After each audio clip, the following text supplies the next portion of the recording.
Bonjour à tous et bonjour à toutes, je suis Manuela Ivano, je suis coach thérapeute en thérapie comportementale, cognitive, émotionnelle. J'interviens également en tant que consultante et formatrice en soft skills, en compétences psychosociales, en prévention des risques psychosociaux et de la souffrance au travail. Aujourd'hui, j'aimerais vous parler d'un outil de thérapie comportementale, cognitive et émotionnelle qui est très simple au demeurant, qui s'appelle la résolution de problèmes. Alors, bien souvent, dans le stress, dans les situations de stress, d'anxiété, mais aussi dans les relations qui vont être un peu conflictuelles, on va avoir tendance à sous-estimer l'action que l'on peut avoir sur le problème. Et on va donc se concentrer soit sur la personne, alors dans le cadre du conflit, on va dire cette personne ne me comprend pas, cette personne est bête, cette personne est malveillante, et donc on va se concentrer aussi sur la détérioration de la relation, tout en sous-estimant la possibilité que l'on a d'intervenir sur le problème. Et donc là, on est orienté sur le problème. Alors, dans le cadre du stress et de l'anxiété, c'est un peu différent parce qu'il y a quand même des situations où on ne peut pas intervenir. Bien évidemment, on ne peut pas intervenir sur une maladie.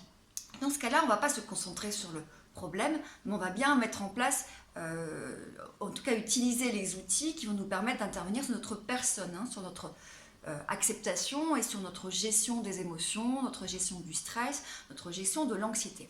La résolution de problème, on va la mettre en pratique quand il y a une possibilité d'intervenir sur le problème. On peut changer, on peut agir, on peut se mettre en action pour travailler sur le problème. Alors, dans quelle situation est-ce qu'on peut effectivement faire de la résolution de problème?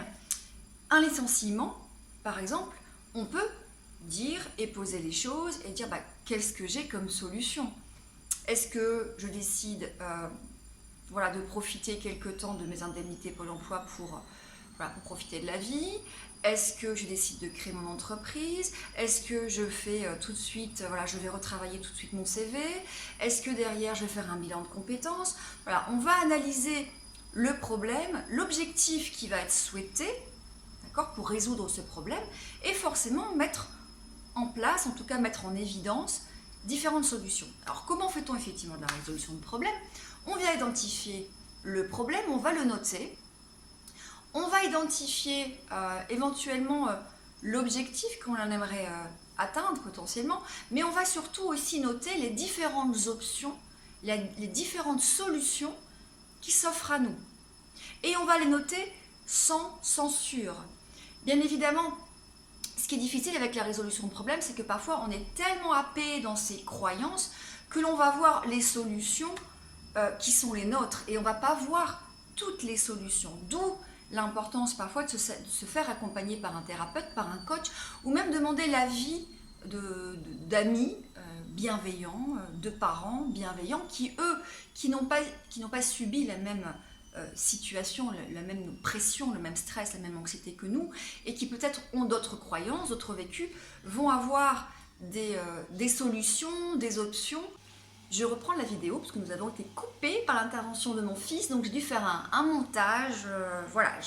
Du coup, je ne sais plus où j'en étais. J'en étais effectivement sur les différentes solutions. Effectivement, on va lister les différentes solutions que l'on a face à ce problème et on va demander potentiellement l'avis soit d'un coach, d'un thérapeute ou d'un ami, parce que parfois nous sommes dans nos croyances, dans nos schémas, ce qui fait qu'on ne va pas forcément, nous, voir toutes les solutions qui sont possibles et envisageables. On va rester, en fait, nos solutions vont aussi passer à travers nos filtres cognitifs et la déformation de la réalité, déformation à travers nos schémas.